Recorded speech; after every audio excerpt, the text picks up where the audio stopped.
Olá, seres sinápticos! Está começando mais um Sinapticamente, com ideias inspiradoras de gente do bem que fazem as nossas sinapses se iluminarem. Ela é uma especialista no terceiro setor, mas essa história começa muito lá atrás. Hoje, pode ter certeza, eu vou chorar. Eu tô toda arrepiada. Nós vamos receber aqui aquela que está na lista mais cobiçada na Forbes Under 30. Essa mulher levou água para o deserto. Ela faz chover, chover amor, onde as pessoas são terras ressequidas. Tenho o prazer, a honra e o privilégio. Eu estou toda arrepiada. Vamos receber Cleide Evelyn, ou Evelyn para os íntimos. Obrigada, Marisa. Eu que acabei de arrepiar aqui, mulher. Muito obrigada. Eu nem sei. Eu acho que você vai ficar falando sozinha aí, que é o seguinte. Eu vou te contar como é que eu te conheci. Me diga. E aí você vai contar essa história para o nosso público, que eu acho que merece ouvir uma coisa tão linda. Eu vi um vídeo seu no Terapia, algo assim. História de terapia. História de terapia, Exato. contando a tua história. E aí eu falei, gente, essa mulher, ela é luz. E eu queria muito conhecê-la pessoalmente. Eu falei, mas até parece que uma mulher dessa vem num podcast tão singelo como o meu. Eis-me aqui.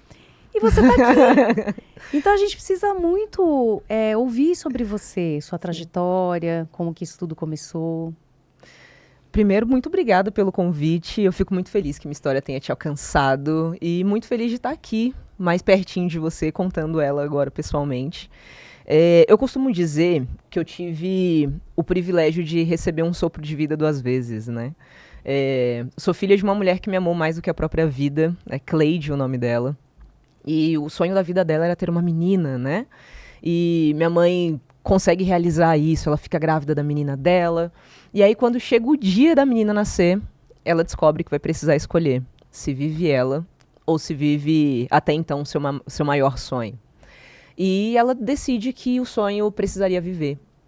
Então, no dia 3/3, né, minha mãe, infelizmente, falece. E ela precisa partir, deixando o seu sonho.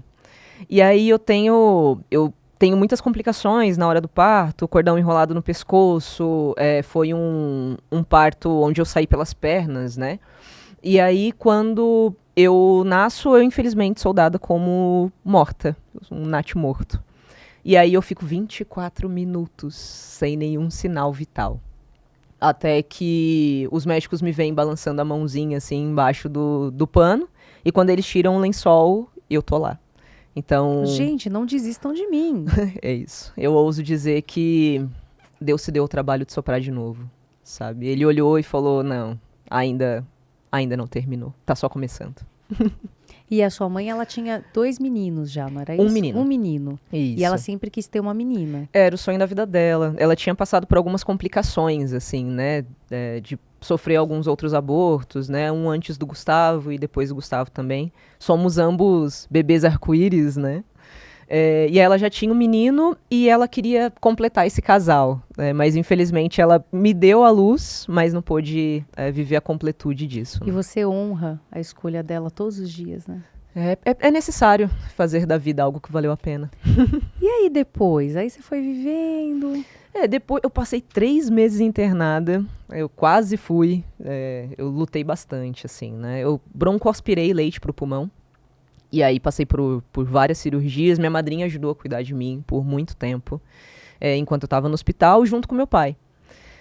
Só que aí meu pai, ele não soube lidar com o luto, era muita coisa para digerir. Ele era um homem de 30 anos, um filho de 3, uma filha internada, recém-viúvo. O grande amor da vida dele foi embora. E ele não soube o que fazer com tudo isso, assim. Eu levei muito tempo para entender, né, o porquê das escolhas dele, mas que bom que eu consegui entender. E aí meu pai, ele me deixou para adoção, por justamente não conseguir lidar com todas essas cargas que ele precisaria carregar. E aí a minha madrinha ajudou nesse processo de cuidar de mim, ela tinha uma outra filha já, a Drica. E aí vem minha mãe Helena. E aí minha mãe Helena é cunhada do meu pai, né? Então, o marido da minha mãe Helena, é irmão do meu pai biológico. Então, foi criada pelos meus tios. Mas eu chamo de pai e mãe desde que eu me entendo por gente. Porque foram? Foram, e são, exatamente. E aí a Helena olha pro meu pai e fala assim, cadê a menina? E aí ele comunica a decisão dele, né? De que eu ficaria no hospital. E ela me conta que ela olhou no olho dele e falou assim, ela nunca vai saber. Ela nunca vai saber que para que ela vivesse, alguém precisou morrer. Ela nunca vai saber que ela lutou 3 meses em coma para voltar. Ela nunca vai saber. E aí, ela fez esse acordo com meu pai. Para que ela saiba, eu adoto. E aí, meus pais adotivos, eles não tinham muitas condições, né? Eu já tinha 3 irmãos, meus primos, né, que eu considero irmãos. E eles com 3 filhos, 0 condições. E como que vai colocar uma menina doente ainda mais nessa realidade? E aí meu pai tinha algumas condições financeiras melhores, assim. Então eu ajudo. Essa ajuda não se perdurou por muito tempo. Mas o amor dos meus pais nunca acabou. Então foi o necessário, foi o que eu precisava. Meu pai, ele tinha luto, tinha dor, tinha dúvida, tinha o choro entalado na garganta que nunca desceu. Então ele tinha tudo que eu não precisava. E os meus pais biológicos, por mais que eles não tivessem o recurso necessário, esse era um detalhe. O resto que eu precisava, eles tinham e me deram. Forneceram de montão, né? Exato, exato. Agora, é interessante porque me parece que esse sopro de Deus, ele trouxe também uma força de vida e de proporcionar e de realizar muito grande, né? Porque você é uma realizadora, uma mulher que levou água pro deserto do Saara, cara. Exato. Tipo, eu não consigo nem imaginar, quer dizer, é lá em São Bernardo, né, que você nasceu. Nasci em São Bernardo do Campo, isso. São Bernardo do Campo, começou a frequentar provavelmente a escola pública. Sempre não sei pública. se uma ETEC ou como é que foi esse assunto. Sempre pública. Deve ter sido jovem aprendiz também. Fui jovem aprendiz do Camp SPC. Então, e aí, de repente, você um dia para e pensa, gente, no Saara ali não tem água. Não, acho que eu vou dar uma chegadinha lá. Vamos contar a história? Vai me contando. Então, e aí? Vamos.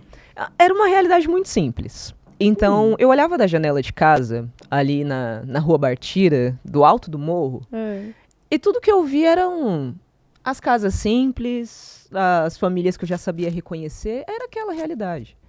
E quando eu perguntava para minha mãe o que tinha além daquilo, ela não sabia me dizer. E isso me causou uma curiosidade, um incômodo. E eu acho que esse foi o combustível, sabe? A curiosidade de saber não pode ser só isso. Não pode ser só isso.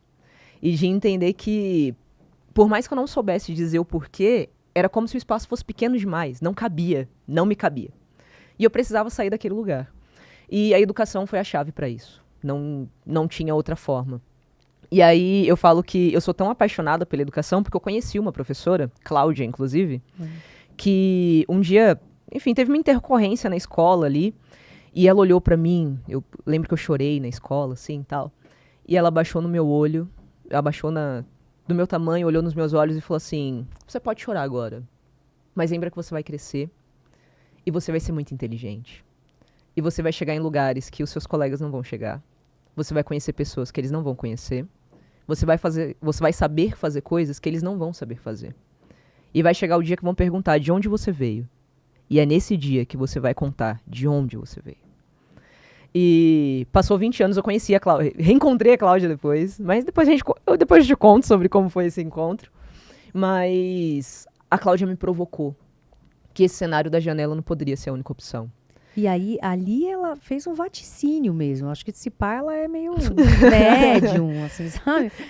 Todo professor é meio assim, né? E ela aí, te sacou, é isso que eu quero dizer. E Cláudia olhou, assim, ela conseguiu enxergar aquilo que eu não via. E aí eu comecei a entender, tá, mas como que eu posso sair disso? E aí vem o ser jovem aprendiz. E aí, 15 anos, e antes disso, eu já trabalho desde os 6 anos, então já trabalhei fazendo pastel com a minha madrinha, vendendo nos finais de semana, já trabalhei vendendo as peças de gesso que meu pai fazia de decoração, já vendi jornal, já cuidei de filho de um monte de gente.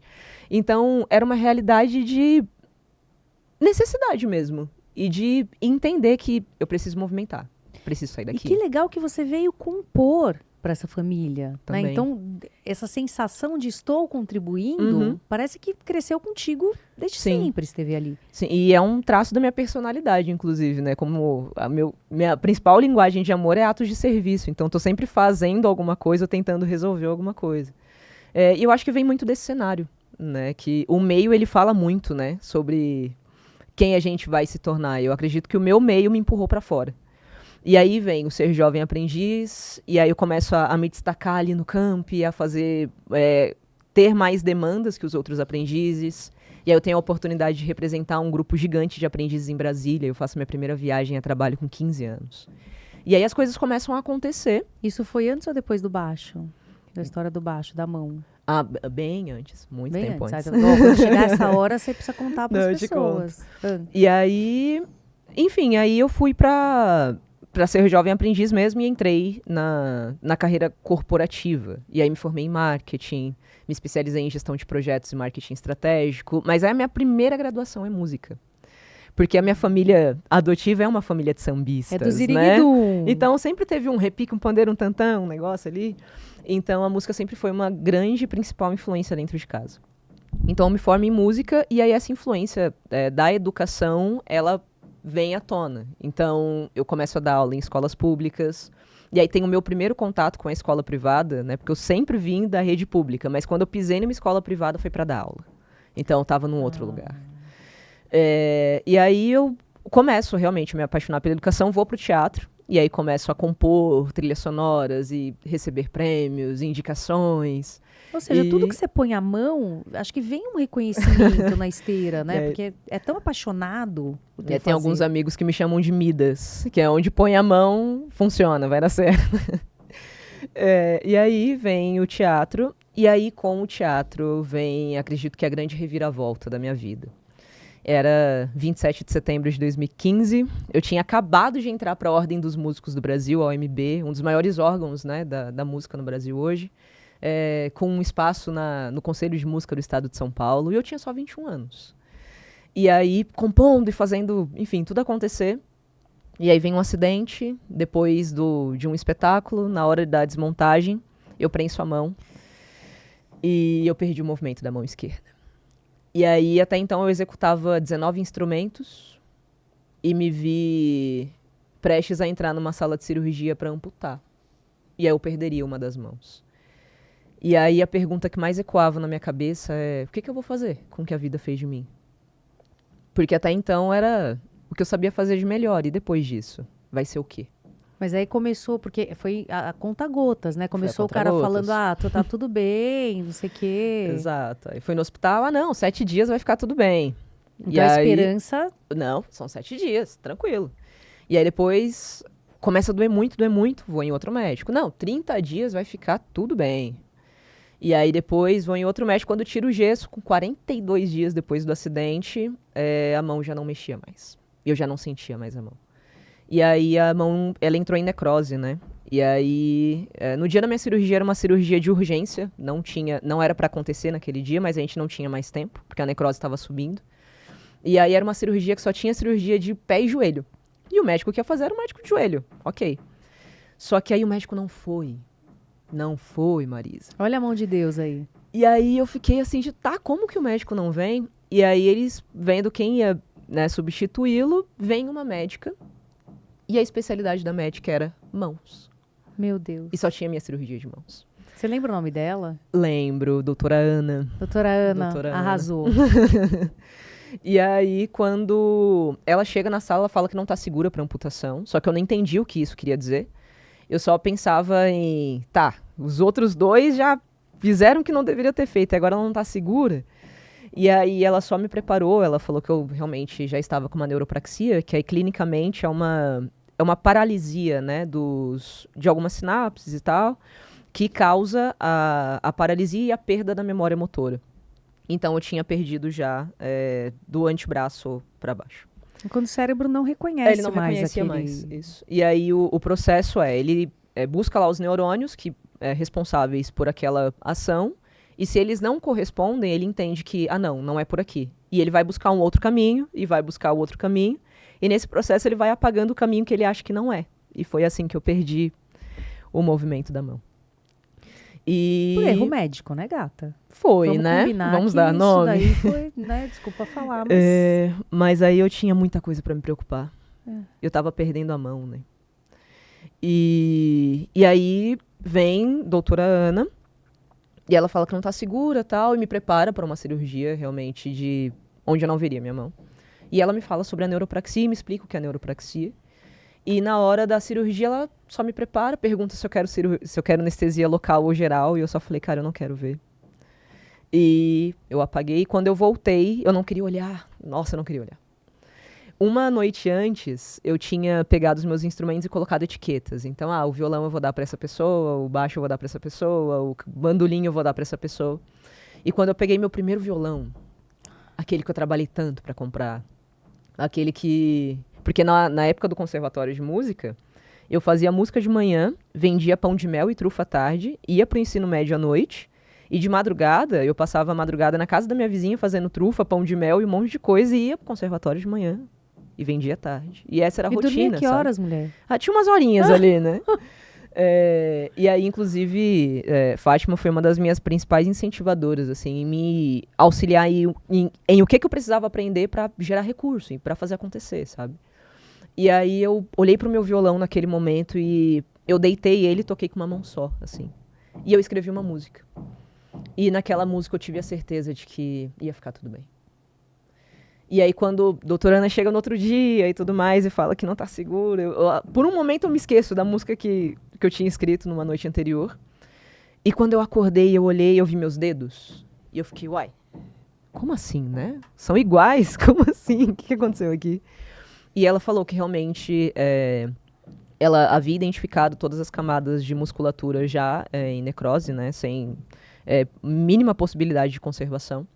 Só que ela falou, mas tinha uma camada que ainda estava íntegra. Era como se alguém estivesse colocando a mão na sua. E ela usou essas palavras. E eu pensei, cara, Deus pôs a mão na minha. Primeiro soprou, depois botou a mão na sua. É isso. Ai, se não fosse por ele. E aí... só que ela falou que seria uma questão estética, né? E ela falou, a mão vai continuar aí por uma questão estética. E aí eu fiquei 1 ano sem mexer a mão. Depois eu voltei a sentir. E aí, depois, até eu conseguir fazer movimentos, e hoje ela funciona por espelho, né? Então, por reflexo, ela funciona. Mas pegar coisas, movimentos muito finos, eu ainda não consigo por conta, infelizmente, da neuropraxia.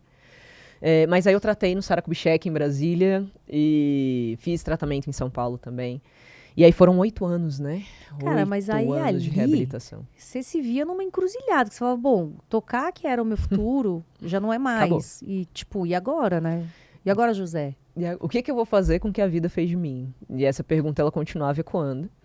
E aí eu lembrei, fiz música, mas também me formei em marketing. Também tenho minha especialização em gestão de projetos e marketing estratégico, e agora? E aí, quando eu me vi na necessidade de me mudar para Brasília para ter um tratamento palpável e de acordo, né, com a necessidade que eu tinha, eu comecei a visitar as escolas públicas de Brasília.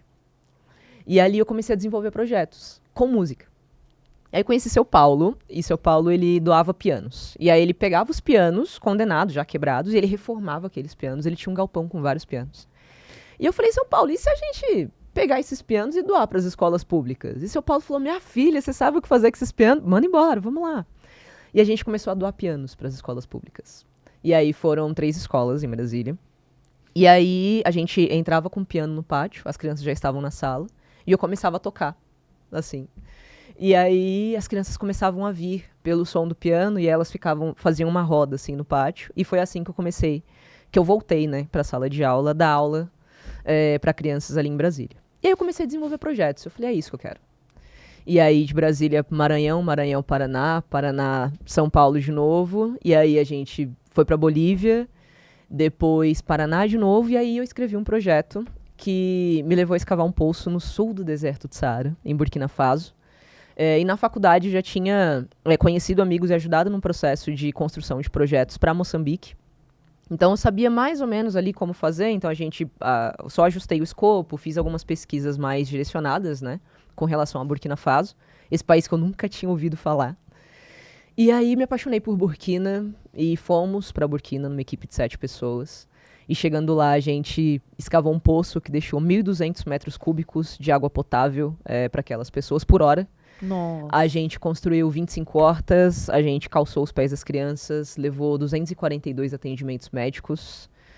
E foi lindo, cara. E a gente conseguiu impactar diretamente 1.500 pessoas. A gente sabe que esse número já mudou, mas infelizmente Burkina passou por uma crise política terrível. A gente não pôde voltar, né, depois por questão de segurança. E a gente sabe que esse censo mudou, porque a gente tem pessoas lá acompanhando, né, o desenvolvimento e tal. Mas a gente não muda esse número de 1.500 pessoas porque ainda não pisamos lá de novo para reaplicar o censo. Então a gente mantém 1.500 mesmo sabendo que esse número já está 5 vezes maior. Exato. Ou seja, foi um sucesso esse projeto. Foi. E eles não tinham água, né, Marisa? Que é tão básico, né? É algo simples. É isso. E foi aí que a gente começou a ter certeza de que o simples ele tem efeitos extraordinários. E aí a gente tem... Tanto é que eu fundei o Instituto depois, né? O Instituto Juntos Brasil. E a gente tem uma regra no Instituto, que é de nunca levar problema. E aí... Mas como nunca levar problema? A gente chegou lá no deserto do Saara. Não ter água potável é um problema, né? Mas eles não sabem, eles nunca provaram de água potável. É um problema para você, que é privilegiado e tem acesso. Nossa, que... Para eles, não. Uau! Então, é proibido levar problema. É proibido falar que, cara, você tá andando descalço, você tem muito mais probabilidade de ficar doente do que eu. Mas ele já tá acostumado a andar descalço. Inclusive, ele nunca teve um calçado. Isso é um problema. Então, a gente não leva problema. Você não faz ele ver o problema, você faz ele ver uma maneira melhor. A gente faz ele enxergar a solução. Então, a gente calça as crianças e quando elas começam a andar pelas pedras e ver que o pé não corta, elas falam, peraí, por que cortava antes? Ah, porque antes eu tinha um problema. Mas agora o problema não é mais um problema, porque ele não existe mais. Isso é filosoficamente revolucionário. É porque como você vai falar de um problema que para a pessoa não existe? Você tira ela desse lugar de inocência e traz para a consciência de um problema que talvez você não dê conta de resolver. Então, resolve primeiro. Aí, se você tem a capacidade de resolver, aí sim, você tem a capacidade de trazer ela para esse estado de consciência. Agora, se você não vai resolver, deixa ela lá. E como é que é essa coisa da visibilidade? Porque daí rolou esse Forbes Under 30. Como é que viu isso e falou, ah, não, essa menina tem que concorrer? Como é que é esse processo? Então, eu sempre acompanhei muito, assim, né, terceiro setor e grandes lideranças, até para entender e me inspirar mesmo, assim, de, nossa, isso faz sentido, acho que a gente pode replicar, ou como que a gente pode fazer isso. E aí, de repente, era janeiro de 2023, tinha acabado de sair a Under 30 de 2022, e em casa eu tenho um quadro de metas. Então, ele é escalável em 4 níveis. Oba, adoro. Primeiro nível, tranquilo. Então, são coisas que você pode fazer, vai. Segundo nível, você consegue. Tipo, vai ter que suar um pouquinho, mas você consegue. Terceiro nível, vai ser difícil. É pra você saber que vai ter que suar muito. E o último nível, instituir como mete o louco. Porque não tem outra forma de você chegar naquele lugar se você não meter o louco. Uhum. E aí, eu coloquei os meus post-its, um pra cada um, pra ficar mais fácil, né, mais mensurável. E o meu post-it daquele ano era Forbes Under 30. Não tinha outra forma de chegar lá se não fosse metendo louco. E aí tem 2 maneiras, né? Ou você paga e é avaliado, então tem uma... Mas não é pra sair, tá? É só pra... a banca tem os seus avaliadores, e aí você paga e você recebe 1 ano de revista, você tem os benefícios, e junto disso, você pode mandar o seu portfólio e a banca faz uma análise. Mas não garante que você vai ser um Under 30. Porque senão não teria... Exato. E não teria a credibilidade que tem, né? E uma outra forma é você realmente ser visto. Só que eu falei, cara, com R$1.000 a gente faz tanta coisa, né, juntos, né? Pagar não é uma opção. Então, até porque a gente nem tinha, né? Da onde que a gente vai tirar isso? Então, eu trabalhei. Nossa, Marisa, a gente trabalhou. E naquele ano a gente desenvolveu projetos, a gente entrou nas comunidades, foram mais de 3.500 pessoas impactadas, a gente fez parceria com organizações, inclusive o Camp, né, onde eu fui jovem aprendiz. Então, fiz esse caminho de volta, então fui impactar aprendizes que, assim como eu, né, vieram desse lugar de menos acesso, estavam galgando ali os seus lugares. E a gente fez parceria com instituições, a gente fez muita coisa. E no final do ano, em novembro, eu tive a oportunidade de enviar esse portfólio por ser vista pela Forbes. E aí, foi quando eu estava fazendo, inclusive, o pré-lançamento do livro, Quando o Simples Torna Extraordinário, e de repente um jornalista da Forbes comentou na minha foto, e falou, aqui é o fulano de tal, e eu queria... eu te mandei uma mensagem para falar sobre uma entrevista para Forbes Brasil. E eu falei, uai, como assim, gente? Comentou, assim. E aí eu fui ver o direct, a mensagem estava lá. Todos os anos, a Forbes escolhe as 6 principais lideranças de impacto global. E esse ano, nós queremos notificar que você é uma das principais lideranças em empreendedorismo em terceiro setor do mundo. Uau. E eu lembro da sensação É isso de que eu ler queria aquela saber. mensagem. E eu comecei a ler, e eu liguei pra Andréia, né, que é meu braço mais que direito, assim. E eu falando com ela, eu falei, cara, olha essa mensagem. E aí era real, né? E aí depois vem a foto que vai pra revista, depois vem a matéria. E as coisas foram tomando corpo até que a revista saiu. E ver minha cara na Forbes, Não tem preço, né? não tem. Valeu a meter o louco. Valeu a pena meter o louco. E não só meter o louco, assim, de quero a Forbes. Não, porque a Forbes foi o resultado. Mas meter o louco de acordar cedo, subir e descer morro. Meter o louco de chegar nas comunidades e falar, o que você precisa? Vambora, vamos juntos. Tá, você não chegou até aqui porque faltou acesso? Peraí, a gente vai buscar um parceiro e a gente vai trazer acesso para você. De olhar para o mercado que fala, eles não estão prontos. Então, peraí, a gente vai, a gente capacita e devolve pronto para o mercado. Então, agora não tem mais objeção. Que eu acho que não é sair na Forbes, na capa, ou uma foto, porque é legal. Né? É pelo acesso e pela visibilidade que isso pode trazer para quem é impactado positivamente. Exato. E é o que eu falo na... Depois eu tive a oportunidade de dar algumas palestras, inclusive para os aprendizes. E eu sempre falo para eles que... E eu disse isso na minha entrevista da Forbes também. Que ser a primeira foi bonito demais. Mas ser a única não é uma opção. Isso é perfeito. Então, Conceição Evaristo, que é uma escritora que eu adoro demais, ela fala muito sobre melhor que chegar primeiro é abrir o caminho. Ai, que lindeza. E fechar a porta não é uma opção. Voltar de onde eu vim de mão em mente vazia, como diria Emicida, não é uma opção.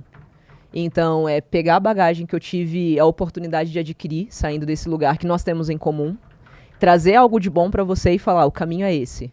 Melhor que chegar primeiro e deixar ele aberto. Vambora? E foi isso que você fez. Você abriu porteira, como a gente fala. E aí, quando eu falo que... Beleza, hoje vocês veem minha carinha aqui na Forbes. Antes, eu não tinha um parâmetro. Antes, eu não tinha mulheres negras, periféricas, de escola pública. Não tinha. Então, agora tem. E agora sou eu.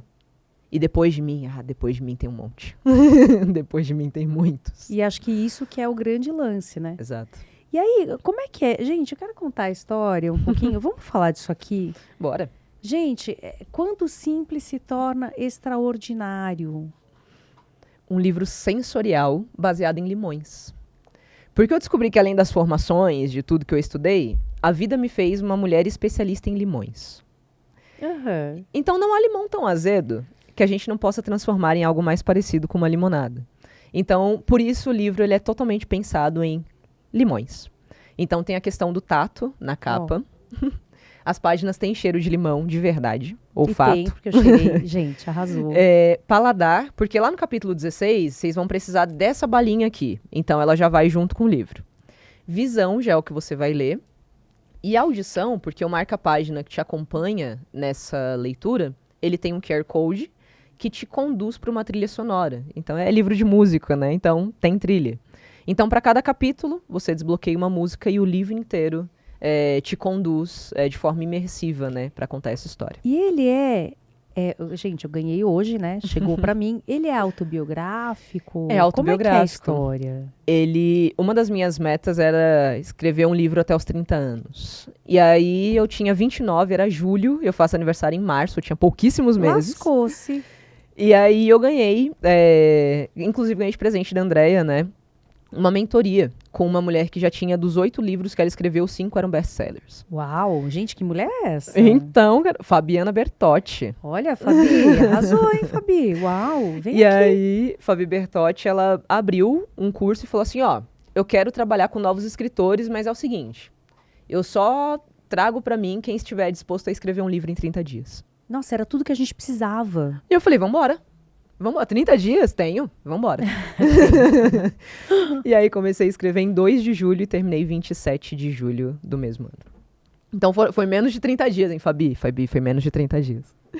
E aí, mas estava tudo aqui. A história estava pronta. Tava só esperando para ir pro mundo. E aí eu comecei a escrever ele em primeira pessoa, só que eu falei, não, acho que não. E aí eu voltei e redesenhei toda a história, escrevendo em terceira pessoa em forma de romance. E então ele é um romance. Inclusive indicado como um dos melhores romances de estreia de 2023 e 2024. Ou seja, a sua vida dá um romance. Deu um romance, menina, tá vendo? E aí, enfim, livro pronto. E aí ele foi realmente escrito em 30 dias, depois processo de diagramação. Aí eu tive o privilégio de participar de tudo, né? Então eu desenhei a capa, eu diagramei o livro inteiro. Então ele é um livro, inclusive, independente. Ele não passou por nenhuma editora. E toda a venda do livro, inclusive, converte recurso para o Instituto Juntos Brasil. Então, você compra um livro, automaticamente a venda dele converte recurso para a história dessas pessoas que fazem parte da conclusão do livro, né? E as pessoas compram onde esse livro? Juntos Store. Só jogar Juntos Store. Juntosstore.com.br, acha lá. Gente, bora comprar esse livro, ajudar geral, né? E vai com tudo, viu? Vai com marca-página, vai com a bala, vai com cheiro de limão. A experiência sensorial acompanha o livro. E não é só ajudar, né, as pessoas, é ter contato com isso que me moveu para trazer você aqui. Graças a Andréa também. Gente, precisamos de público, agradecer. Porque que pessoa, hein, que você arrumou para ser teu braço... Maravilhosa, né? Direito, esquerdo, pé na braço. Gente, maravilhosa. Maravilhosa. Deus me deu muito mais que um... Deus foi maravilhoso, né? Ele soprou de novo, ele tocou em mim quando precisou e me deu, enfim, Andréia, de presente para me ensinar a caminhar junto, né? Caminhar junto faz diferença demais. E que lição de vida, né? Que você traz. E o livro, ele traz essa provocação, né? É um livro provocativo e ele fala que todos nós somos resposta para a vida de alguém. Mas do que adianta a gente saber que é resposta se a gente não souber qual é a pergunta? Porque senão a gente pode passar a vida inteira fadado a ser a resposta errada de uma pergunta que nem era nossa. Então, o livro, ele te provoca a encontrar suas perguntas. Então, se a sua pergunta está no sul do deserto do Saara, vai lá ser resposta. Não interessa a distância. A resposta é você. Às vezes a resposta está na comunidade onde você nasceu. Às vezes a resposta está na sua escola. Às vezes onde está a resposta? A resposta é você, cara. E, por favor, não deixe essas perguntas em branco. Essa não pode ser uma opção. E quais são as suas perguntas hoje? Minhas perguntas... Eu digo que eu encontro elas todos os dias. Assim, e precisa acontecer, né? A gente sair de casa não só por sair, mas falar, se eu acordei como uma resposta, eu preciso responder uma pergunta hoje. E às vezes eu encontro uma pergunta por alguém que me pede ajuda, às vezes eu encontro uma pergunta quando eu subo numa comunidade, tem alguém que precisa, sei lá, só de uma bolsa para estudar, de alguém que precisa, sei lá, de um alimento, de alguém que precisa de um abraço. Às vezes as perguntas nem são tão difíceis assim, a gente que dificulta o processo de resposta. E eu percebo que muitas pessoas não fazem ideia de como elas poderiam mudar o dia de alguém, a vida de alguém, né? Em muitos níveis, com um abraço. Sim, a gente vê muito isso nos nossos voluntários. Então, o Instituto Juntos Brasil, ele foi fundado em 2019, né? A gente já tem 6 anos de operação. E hoje são 243 voluntários inscritos, nível Brasil. Então, muitas vezes, assim, chega um voluntário para uma comunidade, então ele entende as regras, né? Não pode levar problema, não sei o que, como é que faz. E vê o olho de um voluntário brilhando. E, sei lá, alguém que, sei lá, fez balé. Fiz balé. E aí chega numa comunidade e dá uma oficina de balé para crianças que você nunca imaginou conhecer. E às vezes é o primeiro contato daquela pessoa, sabe? Com a dança. E a gente viu muito isso no esporte. E, cara, isso muda. E a gente tira totalmente do nosso coração essa presunção de, eu vou levar alguma coisa. Não vai. Você sempre sai de lá muito mais abastecido do que você imaginava que tinha capacidade de entregar. É sempre o contrário. Então, filosoficamente, a ideia é que todo mundo tem um talento que pode pôr a serviço da comunidade. Sim. E não precisa necessariamente ser grana ou ser bens materiais. Não. Pode ser uma virtude. Exato. E isso fala muito sobre a questão de propósito. Porque, sei lá, a gente vai pensar em coisas. Se eu te der um microfone e pedir pra você escrever uma carta, você consegue? Porque se eu te der uma caneta e pedir pra você falar com uma grande multidão, talvez também não dê certo. Então, se até objetos foram criados com propósitos, por que nós seríamos feitos sem propósito nenhum? Não faz sentido. E quando a gente entende que a nossa vida ela foi criada por algum motivo, encontrar um motivo, precisa ser o que vai nortear a gente, sabe? Porque acabar os nossos dias sem saber que a vida valeu a pena, nossa, deve ser triste demais. Deve ser muito triste. Muito. Sim. E seu pai? Provavelmente... Né? Ele é vivo? Não, meu pai faleceu. Mas ele, do andar de cima, deve estar olhando e falando, Jesus, que filha é essa? A gente teve tempo de zerar as coisas, assim. Quando ele faleceu, eu tinha 13 anos. E aí foi uma semana depois do meu aniversário. E ele perguntou assim, o que você quer? E eu falei, cara, só queria que os meus irmãos tivessem o privilégio de ter um pai. Na verdade, o que eu queria falar era, você pode ser meu pai também? Mas eu não falei. E aí, com isso, ele falou assim, tá, me pede qualquer coisa. E eu pedi, né, pra que ele parasse de beber. Ele tinha muito problema com o alcoolismo. Ele diluiu o luto em álcool. Foi o que ele soube fazer. E aí ele parou. E aí, na hora, ele bateu a mão, assim, no bolso. E tudo que ele tinha era isso daqui. Uma bala exatamente igual a essa. E aí, ele me deu uma bala. E é por isso que ela acompanha o livro. E aí, ele me deu essa bala. E ele falou, eu vou te dar o que você quer. E ele passou uma semana limpo. Nossa, ele não bebeu. Ele foi no meu treino, eu jogava futsal. Ele foi me buscar na escola. Eu descobri que bolo de cenoura era o favorito dele, era o meu também. E a gente tomou refrigerante na calçada. A experiência da paternidade que Exato. ele teve. Exato. E eu consegui encontrar meu pai. Eu consegui conhecer meu pai. E ele era um cara incrível, assim. Ele era engraçado, ele tinha um monte de amigo. Ele só não soube lidar com o luto. Ele só não soube lidar com tantas cargas. Ele fez mal pra ele. Acho que o maior mal que ele fez foi pra ele mesmo. E aí, naquela noite, ele teve uma recaída, um sábado, uma semana depois. E ele bebeu em uma semana que ele não... Ele bebeu em uma noite que ele não tinha bebido em uma semana. E no dia seguinte, ele infelizmente ele me chamou na casa dele, deitou no meu colo. E ele me pediu perdão por um monte de coisa. Ele me pediu perdão por coisas que eu nem lembrava. E ele disse que me amava. E aí passou uns 40 minutinhos, ele estava deitado no meu colo, eu não consegui responder. E ele falou, eu entendo o seu silêncio. E ele ficou quieto. E aí o lábio dele estava roxo, ele estava frio. Só que estava um dia frio, né? Moramos em São Paulo, senhoras e senhores. Não é? E aí eu cobri meu pai, saí, tinha compromisso na igreja e tal. E quando eu voltei, eu recebi a notícia de que ele infelizmente não tinha resistido. E partiu aos 45 anos. Mas a gente teve tempo. E que bom que ele conseguiu me liberar da culpa que ele um dia me deu, que ele me colocou, enfim, erroneamente, só por tentar entender o que aconteceu, né? Mas que bom que a gente teve tempo. E tem um cis, assim, que a gente às vezes se faz, né? E que talvez nem faça muito sentido, né? Porque talvez se ele tivesse tido alguma ajuda especializada, talvez se ele, sei lá, tivesse tido esse apoio que você não pode dar porque você era um bebê. Né? Mas sabe, assim, eu como uma pessoa da saúde mental, eu fico um pouco inconformada, assim, dele ter podido ter um apoio, por exemplo, psicológico para lidar com o luto complicado. Mas eu acho que no fim das contas, ele devia ser uma pessoa muito sensível, assim, muito gente. E aí as dores entraram nele de um jeito determinante. Isso. Ele não soube lidar. E eu acredito que, conhecendo um pouco do meu pai, ele reteve para ele. Assim, de, não, eu vou segurar isso daqui. Não, fica tranquilo, tá tudo bem. E ele sempre foi um cara do, tá tudo bem, sabe? Não partilhou, né? Não tava. E eu consigo entender que ele pediu socorro. Mas de uma forma que a gente não entendeu, né? Quem tava ali mais perto não conseguiu entender aquilo que ele dizia. Mas, enfim, foi o que tinha que ser. E no fim, quer dizer, vocês conseguiram limpar essa história. Exato. E foi maravilhosa essa oportunidade, né? Eu não carrego absolutamente nada de mal do meu pai, assim, muito pelo contrário. A única coisa que me pesa, assim, é o fato dele não ter conhecido as netas dele. Meu irmão teve uma filha, Bia, a minha outra irmã, eu tive 2 irmãos depois, né, a Chay e o Cauã, que são filhos da minha madrasta.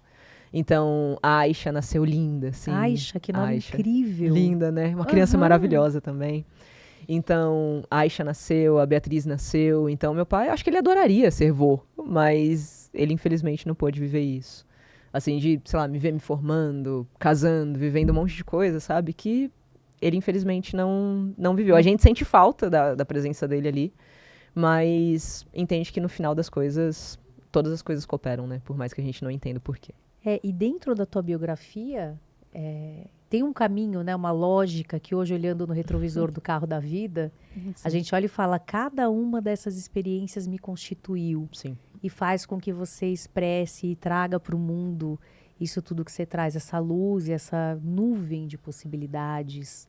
Que inspira, provavelmente. Sim, minha mãe Helena me ensinou muito com relação a isso, né? De vir de Minas Gerais, de ser uma mulher guerreiraça demais, assim. E de falar, ó, a vida já não começou fácil. Era que minha mãe fala mesmo, né? A vida não começou fácil, eu não posso simplificar. E minha mãe entendia essa necessidade de me fazer criar casca. Porque você vai precisar. Não vai dar pra cair o tempo inteiro. Então, eu sempre digo que eu tive muito privilégio de ter as duas mães que eu tive. A Cleide, que me deu a vida, e a Helena, que me ensinou o que fazer com a vida que eu recebi. Então, se não fossem as duas, não existiria eu. Com certeza não existiria. E você, assim, você faz palestras, né? Sim. Você vai contando essa história e divulgando esse livro. Como Sim. que é? Em que caminhos você anda? Porque você vai ali na comunidade, também você vai lá no Olimpo. Na Forbes Under 30.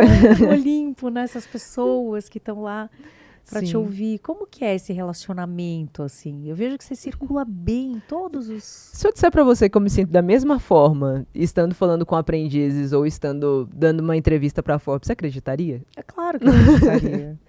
Não sei o que acontece na minha cabeça. Acho que eu consigo olhar muito pra pessoa, assim, e eu gosto de transitar nesses meios, sabe? De chegar pro aprendiz e falar, ó, é possível, e o caminho é por aqui.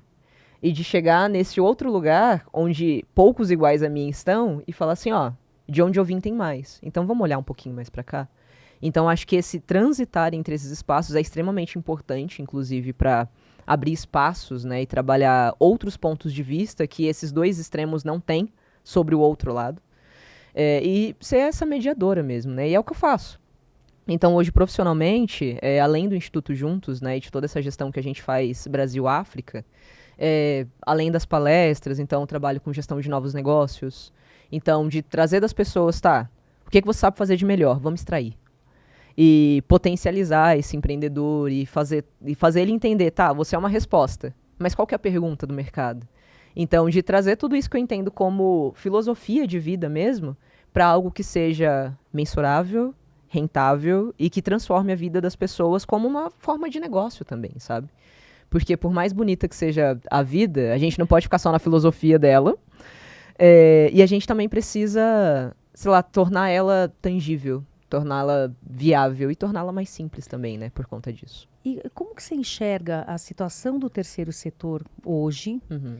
E os rumos nos próximos anos, assim? Sim. Eu percebo que tem uma mudança acontecendo muito grande, grande, né? Como é que é isso, assim, na tua visão, como uma especialista disso? Eu costumo dizer que o terceiro setor, ele é o resultado do que o primeiro setor não alcança e para aquilo que o segundo setor não se interessa. Vamos explicar para a galera, Bora, pra geral, bora. o que é isso? Primeiro setor é governo, né? Então, quando eu falo aquilo que o primeiro setor não alcança, é que por mais que a gente tenha um governo que governe para todos, infelizmente, na nossa sociedade, o governo ele não consegue alcançar todas as pontas da sociedade.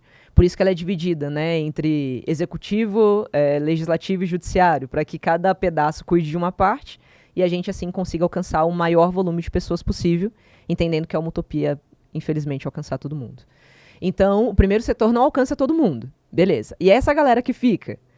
E aí tem o mercado, que é o segundo setor, que ele vai pensar em recurso, vai pensar em receita, vai pensar em como que a gente movimenta tudo isso economicamente. Mas aí ficam pessoas ali que não são alcançadas pelo governo, que não são interessantes para o mercado e para onde elas vão. E aí vem o terceiro setor, que é a organização não governamental, que é o que está ali como uma instituição privada, assim como as empresas, mas que alcança aquelas pessoas que o governo, infelizmente, não conseguiu alcançar.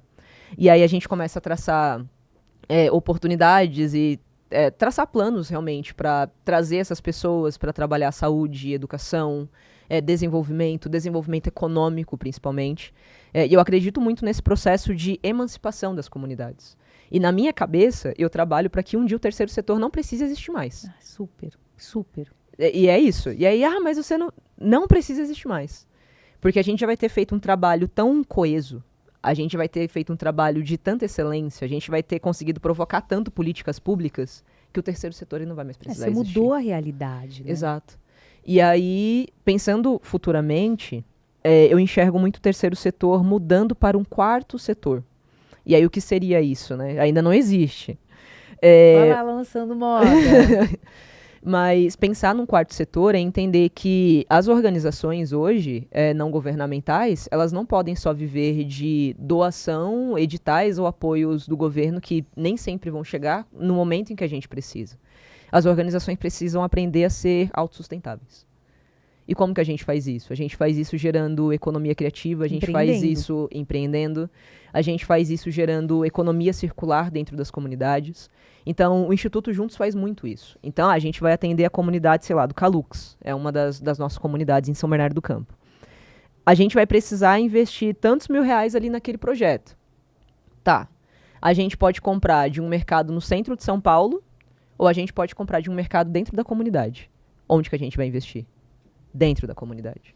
Ah, mas vai ter um custo maior. Vai, mas o custo de não investir na comunidade é muito maior do que a diferença de preço de um lugar para o outro.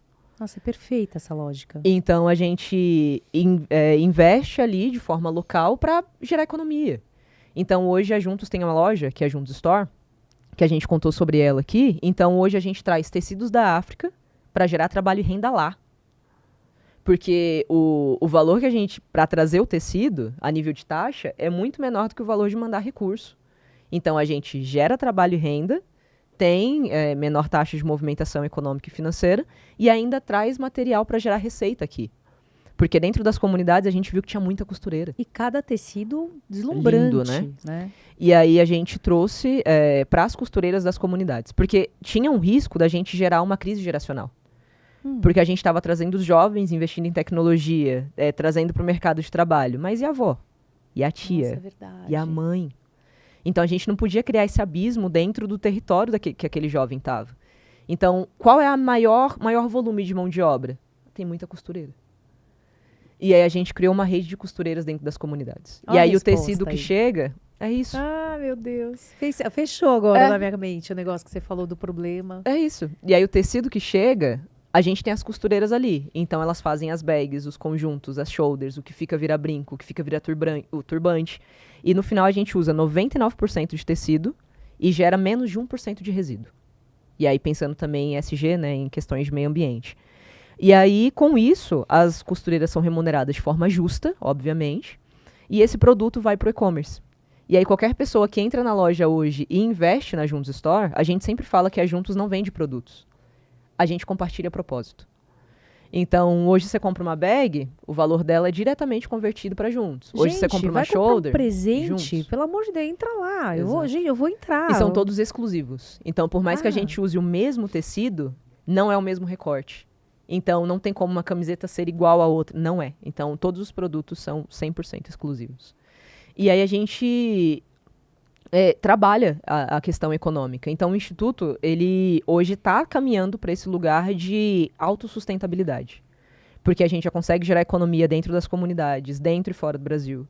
A gente já consegue ter um outro meio de geração de receita, além de só das doações. Então, hoje você pode chegar e falar, Evelyn, eu queria doar, sei lá, R$50 para o Instituto Juntos. A nossa resposta sempre vai ser, tudo bem, você pode doar. Mas o que você acha de comprar um livro? O que você acha de comprar uma camiseta? Porque aí você fica com um pedacinho da gente e o seu recurso vai ser investido da mesma forma, sabe? A diferença é que, se você só doar, você vai só doar. Mas se você investir, cara, a gente vai conseguir gerar economia, a gente vai conseguir gerar receita, a gente vai... Entende? Você vai fazer parte. É diferente. Né? E me chamou muito a atenção uma coisa que você falou. Uhum. Remunerar de maneira justa. Porque a gente tem uma lógica muito perversa da precarização, sabe, da mão de obra dessas pessoas. Não é uma opção. Então, você pega eu não vou citar grifes aqui, mas a gente sabe de grifes que usam um trabalho quase escravo para produzir roupa, gente. Não dá mais para comprar dessas pessoas, sabe? A gente entendeu isso quando a gente chegou na nossa primeira costureira e a gente falou assim, esse aqui é o tecido, essa aqui é a camiseta e tal. Ela já chegou pré-pronta, né? Já tinha passado pelo processo de serigrafia da etiqueta interna e tal. E aí ela chegou só para fazer a colocação do tecido. E a gente perguntou, quanto custa? Ela, R$5. Aí não, R$5 o quê? Ela, cada camiseta. Eu falei, impossível. Aí ela, não, mas aí a gente pode fazer uns 4. Eu falei assim, não. E a gente já tinha uma noção de mercado e a gente falou, eu pago 15. E ela ficou assim, a gente paga 15. E ela falou assim, não, mas ou é 15 ou não é. Aí ela falou assim, não, beleza. E a gente começou a trabalhar esse senso de valorização do trabalho também. De falar, não, não pode ser assim. Você está ensinando para ela o valor que ela tem. Não pode ser assim. E porque não faz sentido, né, a gente falar que investe em pessoas, que já impactou mais de 7 mil histórias e aceitar uma camiseta por R$ 5. Que coerência é essa? E não dá. Não dá. Por isso que a gente sempre fala de remunerar de forma justa. E trazer os nossos. Não dá para crescer deixando os nossos para trás. Essa não é uma opção. É muito interessante porque dizem que de cada 10 ONGs, né, que são criadas, sei lá, muitas morrem na praia, Sim. não duram mais de 2, 3 anos. A dificuldade de levantamento de recurso, né? Por isso, a ideia que você está trazendo e que você está, né, ventilando é uma possibilidade muito mais lógica Sim. da gente fazer isso daí girar, né? Desse Sim. terceiro setor realmente ser autossustentável. Autossustentável. Dá trabalho? Dá muito trabalho. Dá o dobro, dá o triplo de trabalho. Mas, no final das contas, fica mais coeso, fica mais redondinho. E pensando até de forma estratégica, para você trazer um investidor também, você tem um ciclo muito mais redondinho, né? Pensando em trabalhar em rede. E o que está muito em alta no mercado também é essa cultura de lifelong learning, né? De aprendizagem contínua. O que também serve para as empresas, né? Esse processo de constante aprendizado e que ele gira também dentro desse modelo de design sprint, né? Que é quando você tem um ciclo de gestão que ele precisa ser rápido e coeso. Então, você testa, valida, implementa de novo e vai validando. Então, desenvolveu, idealizou, beleza. Testa, deu ok, beleza. Implementa, reforça, valida de novo. E aí você vai fazendo esse ciclo que é mais rápido, você consegue gerir negócios rápidos, você consegue desenvolver produtos mais rápido e você consegue ter um retorno tão rápido quanto. Ou seja, você tem uma tecnologia e você tem uma maneira de fazer. Agora, o duro é você conseguir levar isso para as ONGs. Exato. E tornar acessível, né? Exatamente, esse saber. Né? Tem uma iniciativa, eu não vou lembrar o nome, mas é uma super ONG que ensina as ONGs. Sim. Ela acelera ONGs. Sim, o Instituto Juntos passou por uma aceleração da Glocal Aceleradora, gente, inclusive. Vamos dar o crédito. Sim, Glocal, obrigado Ju, obrigado time. E é uma aceleradora que justamente entende esse viés de necessidade das ONGs de tenho muita vontade, tenho sangue nos olhos, quero fazer, mas como? Então, a Glocal traz todo esse preparo, né? A gente passou pela aceleração para entender se a gente estava no caminho certo e que bom a gente estava no caminho certo. É uma mentoria, né? Então, eles vão ensinando para vocês um monte de coisas que vocês precisam saber. Exato. E hoje, na Juntos, vira e mexe. Eu recebo mensagens de outras ONGs e presto essa consultoria mesmo para apoiar quem está correndo do mesmo lado que a gente, né? Gente, se você tem uma ONG e não sabe muito bem onde vai, o que faz, não sei o quê, procura juntos, né? Procura juntos. E a ideia é essa, vamos juntos. Caminhar junto faz toda a diferença. E a Juntos tem alguns programas, né? Então, a gente tem a Juntos in Company, que é para empresas. Então, se você está assistindo a gente, é uma organização, uma empresa que quer transformar a sua receita, o seu investimento, investimento social, procura a gente. A Juntos in Company é um programa pensado para empresas que querem transformar o seu viés, né, de investimento social, mas que não sabem como. Então, a gente tem toda uma técnica, tem questões ligadas a imposto de renda, dedução, então tudo muito bem amarradinho. E que no final te traz a certificação de ESG, né, que é extremamente válida para as empresas. E que não é um Photoshop social, tá? Vamos fazer um negócio aqui. Não, a gente comprova o impacto no território, a gente trabalha de forma local. Ou seja, é sério. É sério. E é um programa pensado para isso mesmo, né? Para trazer para a comunidade que, essa empresa aqui tem pensado em como que a gente pode mudar a nossa realidade local. Então, vamos olhar para isso. E aí, isso faz com que a Juntos consiga financiar os projetos que ocorrem no Brasil. E a gente também busca parceiros para investir também, que queiram investir fora para que a gente continue desenvolvendo e levando água para todos em África. E é assim que a gente funciona. E aí, o segundo programa é a Juntos in School, que é para escolas.